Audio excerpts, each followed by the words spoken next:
Hello बच्चों, मैं Nitish Agarwal classes से आज आपको डायमेंशन का एक और एप्लीकेशन पढ़ाने जा रहा हूँ। बच्चों, लास्ट वीडियो में मैंने आपको डायमेंशन फॉर्मूले को रिलेट करना सिखाया था कि एक यूनिट से दूसरे यूनिट से कैसे रिलेट करते हैं। जैसे टाइम पीरियड डिपेंड कर रहा है एक्सेलरेशन ड्यू टू ग्रेविटी और लेंथ के ऊपर, तो डायरेक्ट कैसे करते हैं फॉर्मूला, ये मैंने लास्ट वीडियो में आपको समझाया था।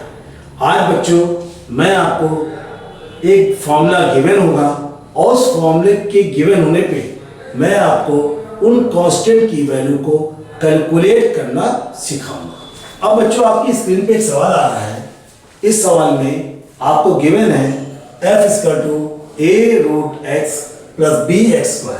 यहाँ पर f फोर्स है और x डिस्टेंस है। बच्चों, आपको फॉर्मूला गिवन था, आपको कांस्टेंट की वैल्यू कैलकुलेट करनी है। मतलब आपको a और b की वैल्यू कैलकुलेट करनी है और उसके बाद हमें a/b की वैल्यू कैलकुलेट करनी है। तो बच्चों, गिवन क्या है?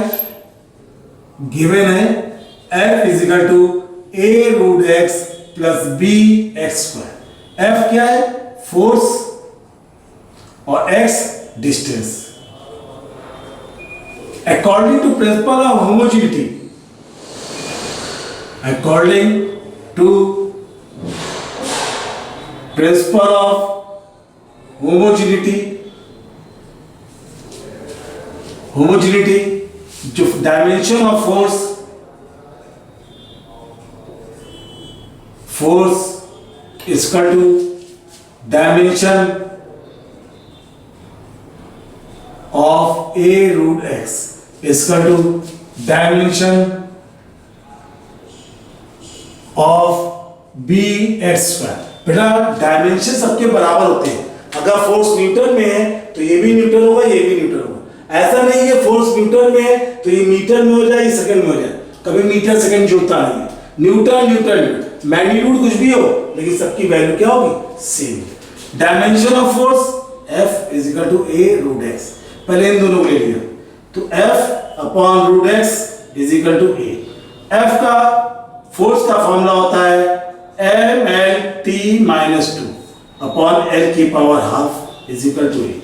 तो a की वैल्यू आ गई, ऊपर जाएगा माइनस हो जाएगा, mL की पावर हाफ t की power -2। Similarly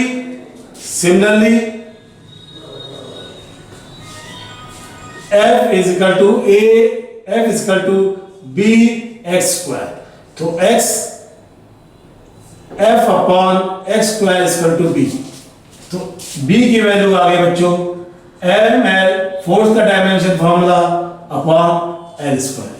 L metre, force का mLT-2। तो b की वैल्यू आ गई mL-1T-2। नाउ a/b कैलकुलेट करना था।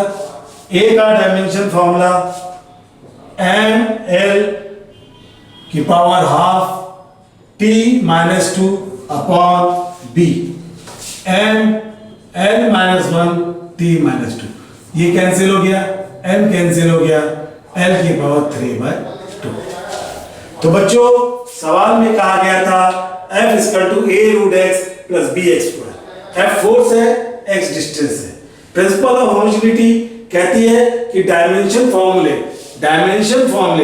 f का, a√x का और bx², ये सब क्या होगा? बराबर होगा। मतलब डायमेंशन फॉर्मूला सबका क्या होगा? इक्वल होगा। तो f की वैल्यू a√x, उससे a की वैल्यू कैलकुलेट करी, फिर f की वैल्यू bx², उससे हमने b की वैल्यू कैलकुलेट करी, और फिर a/b कैलकुलेट करी। अब बच्चों, आपकी स्क्रीन पे एक सवाल आ रहा है।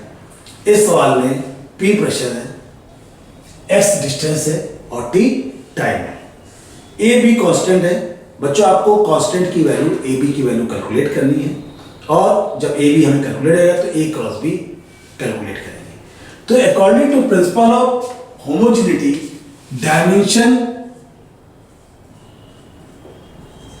ऑफ P मतलब pressure equal to dimension of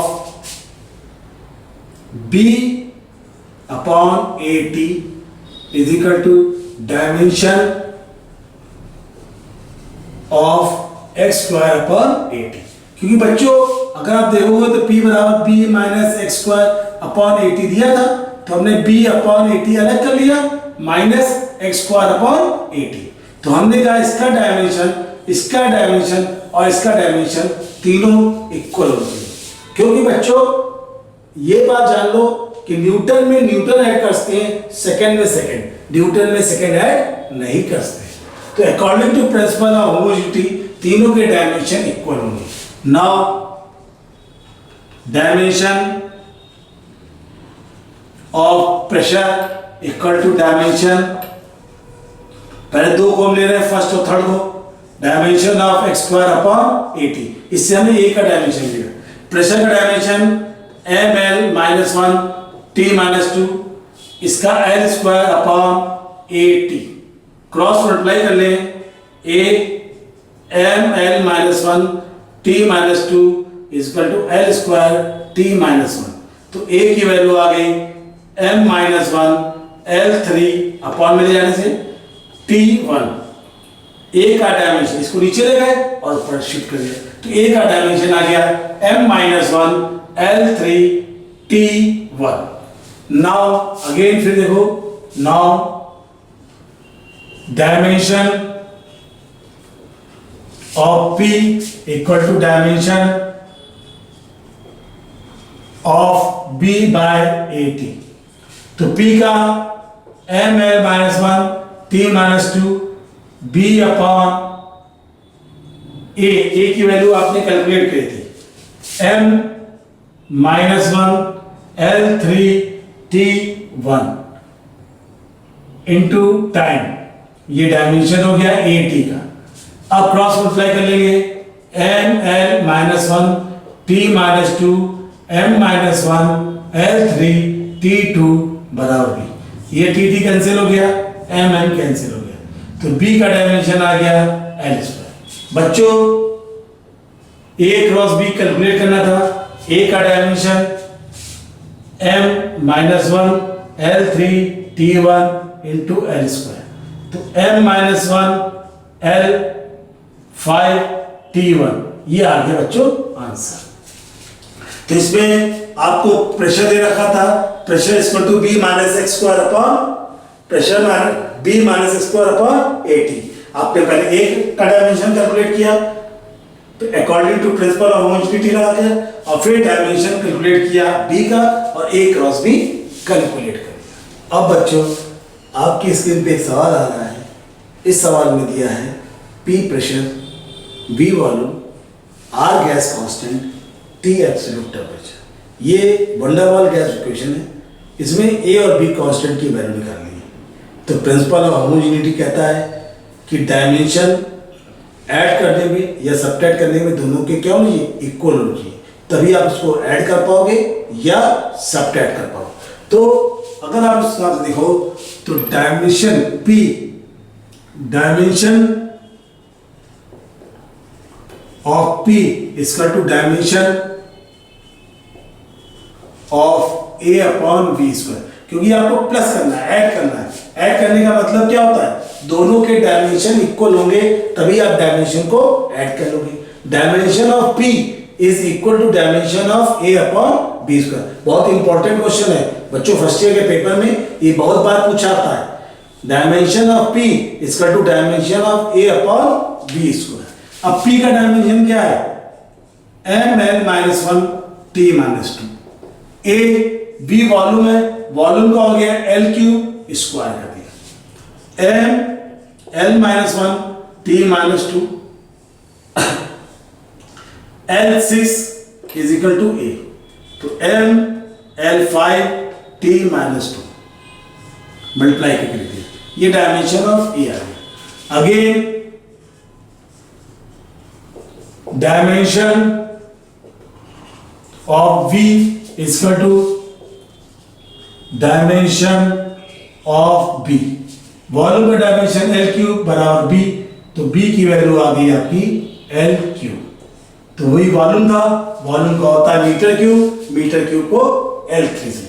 बेटा आसान सवाल था लेकिन थोड़ा सोचने वाला था। यहाँ एल क्यूब का स्क्वायर था तो 2 3 जा 6 लिखा गया और फिर मल्टीप्लाई जैसे करते हैं, एल को एल से, एम को एम से, टी को टी से, मल्टीप्लाई पावर ऐड हो जाती है, ऐड कर लिए आंसर। अब बच्चों आपकी स्क्रीन पे एक सवाल आया है, v बराबर a upon T plus B T square plus C T cube. यहाँ v वेलोसिटी है, t टाइम है। तो according to the principle of homogeneity, according to the principle of homogeneity, dimension of v, velocity का dimension is equal to dimension of a upon t is equal to dimension of b t square is equal to dimension of c t cube। सबके dimension equal होंगे। Principal of homogeneity ये नहीं कहता है कि एक metre में और दूसरा सेकंड में जोड़ दो, वो कहता है अगर एक मीटर में दूसरा भी मीटर में होना चाहिए तभी आप ऐड कर पाओगे, सब्ट्रैक्ट कर पाओगे। तो सबके डायमेंशन हमने इक्वल कर लिए।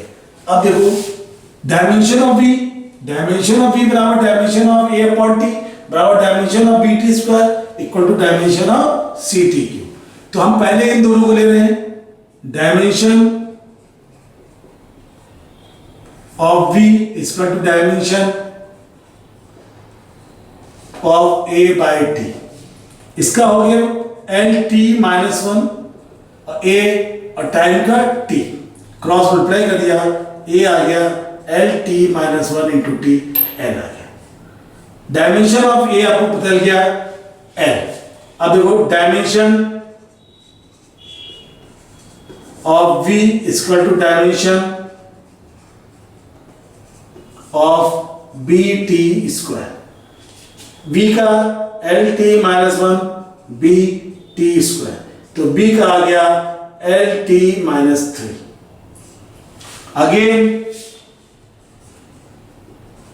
Again dimension of v